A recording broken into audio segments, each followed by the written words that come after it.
From Pacifica, this is Democracy Now!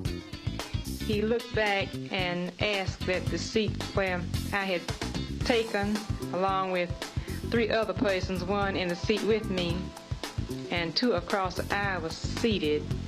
He demanded the seat that we were occupying. The other passengers very reluctantly gave up their seats, but I refused to do so. 100 years ago today, Rosa Parks was born. On December 1st, 1955, she would refuse to give up her seat to a white passenger on a city bus in Montgomery, Alabama, an act of resistance that would launch the modern-day civil rights movement.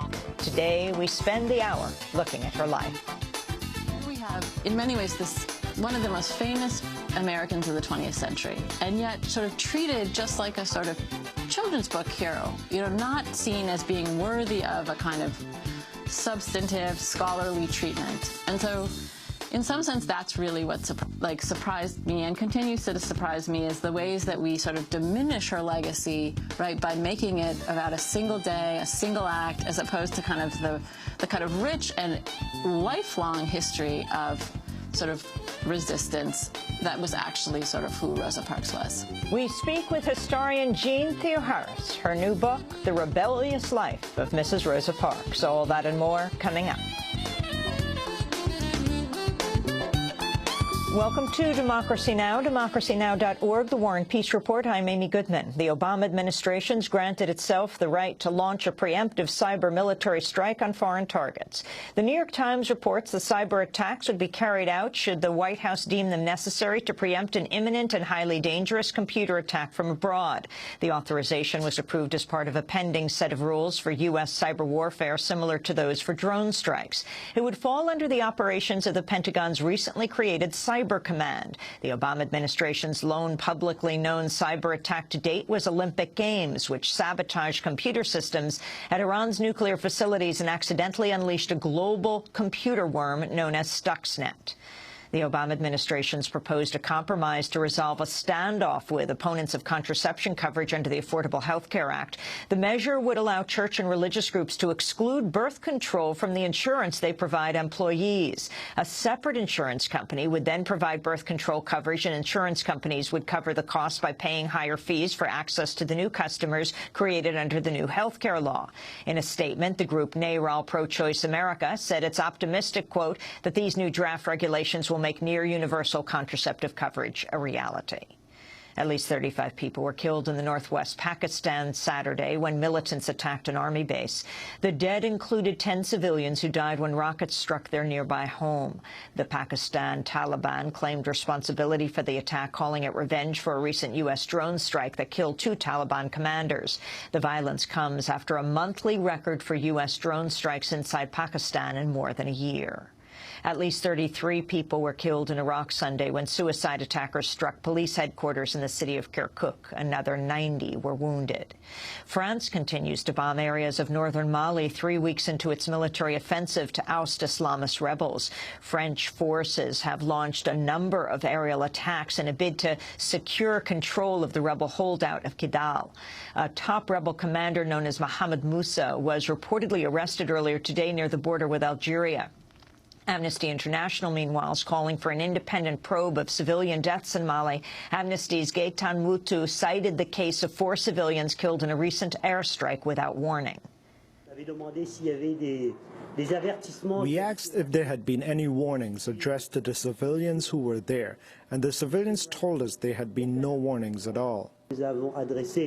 We sent a letter to the defense minister and asked him to launch an independent, impartial inquiry regarding the deaths of those 4 people. In addition to the airstrikes, Amnesty is also seeking a probe of dozens of reprisal killings carried out by French-allied Malian forces, most of them targeting Tuaregs and Arabs, the ethnic groups linked to the rebels in the north.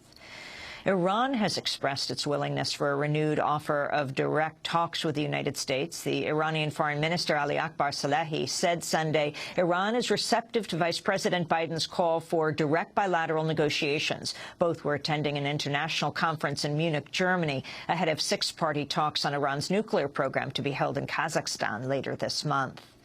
Egyptian forces have sparked a new outrage with the release of video showing the brutal beating of a protester. On the tape, the victim, Hamada Saber, is seen being stripped naked, dragged across the ground, and repeatedly beaten by a half-dozen officers. His beating capped a week of unrest in which some 60 people were killed in protests against the government of Egyptian President Mohamed Morsi. In the Philippines, the damage caused by a U.S. naval ship to a pristine coral reef is reportedly far worse than previously thought. The USS Guardian has been stranded in the Tubataha Reef Marine Park since mid-January after its commanders ignored warnings from park rangers. The Navy says it'll be forced to dismantle the ship into separate pieces in order to safely remove it. The reef is a UNESCO World Heritage Site. At least 4,000 square meters have been damaged, 4 times the initial estimate. New figures show the suicide rate for U.S. veterans has increased about 20% since 2007. A study by a researcher with the Department of Veterans Affairs says close to 22 veterans take their own lives each day. The figures come as a U.S. Army veteran has been arrested in Texas for allegedly shooting dead 2 men on a gun range. The suspect, Eddie Ray Routh, had gone shooting with the victims, Christopher Kyle and Chad Littlefield. Kyle was a famed former Navy SEAL who gained a reputation as an expert sniper while serving in Iraq. He recently spoke out against increased gun control in the aftermath of the Newtown massacre. Christopher Kyle reportedly had a routine of taking troubled U.S. veterans to gun ranges as a form of therapeutic release. Routh, the suspect, had served in Iraq and Haiti and reportedly suffers from post-traumatic stress disorder. A Somali-American man has been found guilty of trying to detonate a bomb supplied by undercover agents at a crowded Christmas tree lighting ceremony in Portland. Attorneys Mohammed Usman Mohammed had accused the FBI of entrapment. Undercover FBI agents orchestrated much of the bomb plot, supplying Mohammed with money, providing materials to construct the fake bomb, and blocking Mohammed from leaving the Portland area to take a job in Alaska. Mohammed could face life in prison. Outgoing Defense Secretary Leon Panetta has played down the role of CIA torture in gathering the intelligence that led to locating Osama bin Laden. Speaking on NBC's Meet the Press, Panetta said that while torture techniques were used, their role was minimal and bin Laden would likely have been found without them. In order to put the puzzle of intelligence together that led us to bin Laden, there was a lot of intelligence. There were a lot of pieces out there that were part of that puzzle. Yes, some of it came from some of the tactics that were used at that time, interrogation tactics that were used. But the fact is, we put together most of that intelligence without having to resort to that. And you think you could have gotten it without any? I think we could have gotten bin Laden without that. The family of an unarmed African-American teen shot dead by New York police in his own home has filed a lawsuit 1 year after his killing. Ramarley Graham was shot at close range on February 2nd, 2012, after being chased by narcotics officers into his building. Graham was trying to empty a bag of marijuana into the toilet when he was killed. In their lawsuit against the NYPD, Ramarley's family says the officers threatened to kill Ramarley's distraught grandmother in the moments after she witnessed the shooting. The officer who killed Ramarley, Richard Haste, was charged with manslaughter last year. On Saturday, hundreds of people marched to a Bronx police precinct to mark the first anniversary of Ramarley Graham's death. A federal appeals court has ruled the government can continue to keep secret its efforts to pursue the private information of Internet users without a warrant as part of its probe into the whistleblowing website WikiLeaks.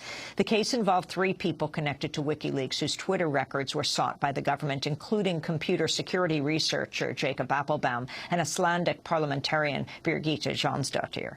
The court rejected a request to unseal all orders relating to the 3 individuals that may have been sent to companies other than Twitter. WikiLeaks founder Julian Assange was honored in New York this weekend with the Yoko Ono Lenin Courage Award for the Arts. Assange remains holed up in the Ecuadorian embassy in London fighting extradition to Sweden. In a ceremony at the Museum of Modern Art, artist and activist Yoko Ono paid tribute to Julian Assange in absentia. This 2013 Courage Award for the Arts is presented to Julian Assange. With your courage, the truth was revealed to us. Thank you, and gave us wisdom and power to heal the world. On behalf of the suffering world, I thank you, Yoko Ono Lennon. Thank you. That was Yoko Ono. She turns 80 on February 18th. And those are some of the headlines. This is Democracy Now!, democracynow.org, The War and Peace Report. I'm Amy Goodman. Thanks so much for watching this report from Democracy Now!, your daily independent global news hour. We don't accept advertising or corporate funding, but rather rely on donations from viewers like you.